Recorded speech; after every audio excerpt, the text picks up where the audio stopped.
leadership. That's who I am. I mean, I want you to know that in politics, I am fearless. And so that, for me, that's the bottom line. I mean, I'm not saying anything you don't know. But I can bring your voice and your concerns and your commitments and your knowledge of what America is and how we're losing it. I can bring that to D.C.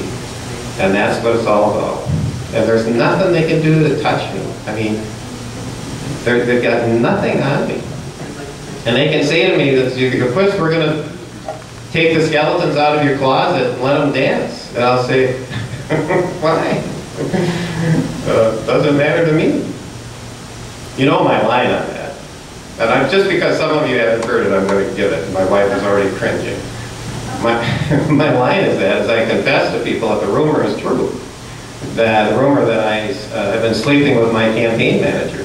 And then I introduced my dear wife, Julie Quist, who is my campaign manager. She's the best that there is.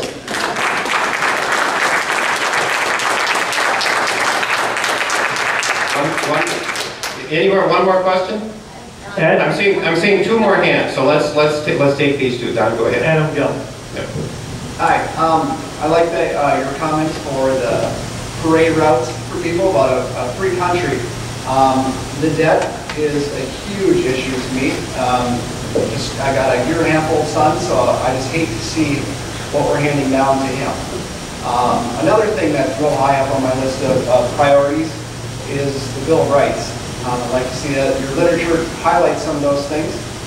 One of those things that concerns me, that some of these people in here very well could know about, but maybe not because it really wasn't discussed in any mainstream media, the NDAA of 2012, that was signed by our constitutional scholar president on New Year's Eve while everybody's partying it up and not realizing that some of our rights have just been stripped away. So, if you hopefully make it to D.C., what would you do about those few lines that are in the NDAA about the indefinite detention of U.S. citizens by the military? Something like that is definitely very concerning. Well, it should be a big concern to you. Those same lines have shown up a couple of different places now, and it is as simple as this.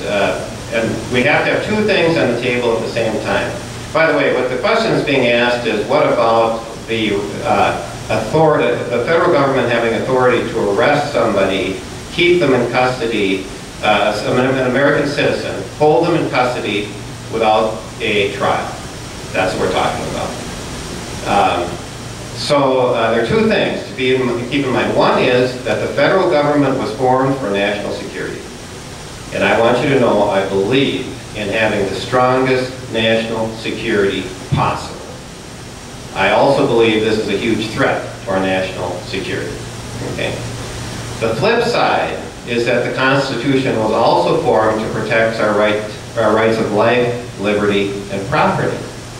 And everything is organized around that. And Amendments 5 and 14 specifically say, no one shall be deprived of life, liberty, or property without due process.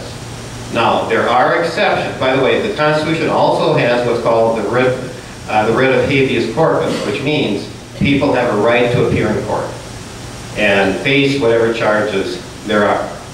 There is an exception in the Constitution, but that exception is somebody who is involved in armed combat against the United States and is captured that way. That person is a prisoner of war, and so there is that exception. If an American citizen is captured as a prisoner of war, they have given up their right to a speedy trial.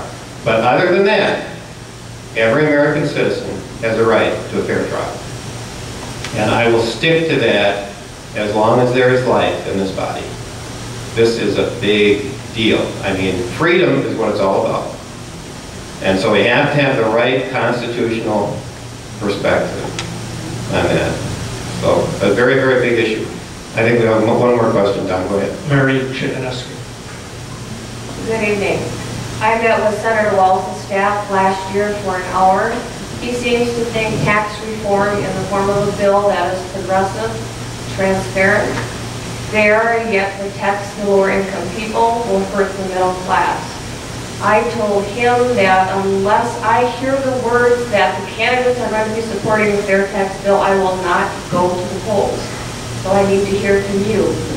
Will you co-sponsor, we had 68 now as of yesterday, will you co-sponsor the fair tax bill and bring it to the floor for a vote? I want you to know that I will not make a commitment that I cannot keep. Every bill, especially a tax bill, is going to have a lot of details. Okay, and the concept of fair tax is a good concept. Will I commit to supporting a bill I have not seen and I have not read? The answer is no. I will read the bill before I support any bill. I think you know I'm a very unusual individual as far as a candidate. I read the bills. Okay? Nobody reads the bills. I do. But I must see what's in the bill before I commit to it. And that is true of anything that you ask me about. Okay? I will read the bill first, because I will not come back 2 years from now or whatever and have you ask me why you committed to supporting this bill, why didn't you? And I then have to say, well, here's what was in the bill that made it a bad bill. Example, I was asked earlier about the national defense, or the defense reauthorization bill. If you had asked me would I support the defense reauthorization bill without reading the bill, I would have said sure. But then I find out that the bill has language in it that mitigates our right to a fair trial. Would I vote for that bill? I would not. So that's the situation that I am in. But I want you to know I will never make a commitment that I am not convinced I can keep. And that is why I am cautious.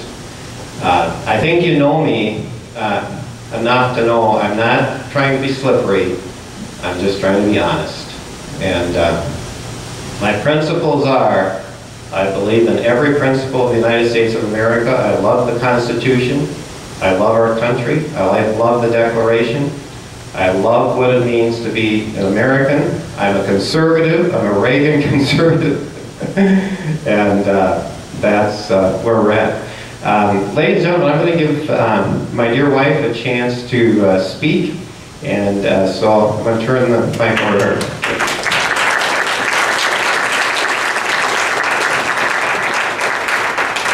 Clapping for him, not for me. I just had a few things I wanted to wrap up with. As Ellen mentioned, we are at a very key time in history. He calls it a tipping point. So we all need to ask ourselves the question, I think that's why we're here, what can I do?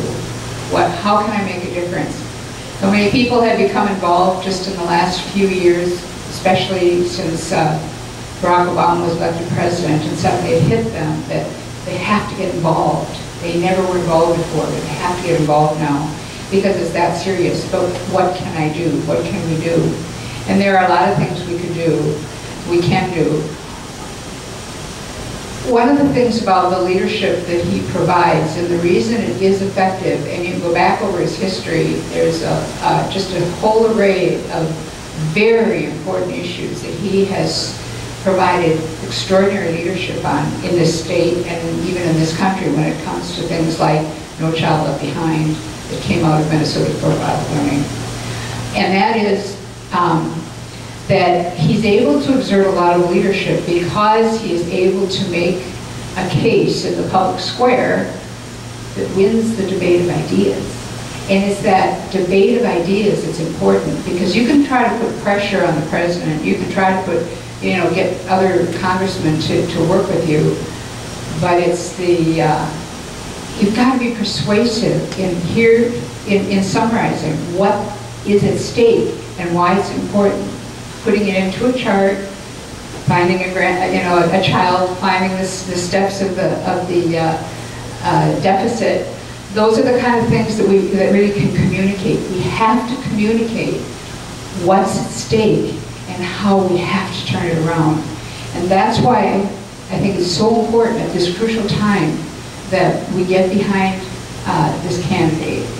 He is my husband. I'm supporting him for a lot more reasons than he's my husband. It means it is the future of our country right now, right now.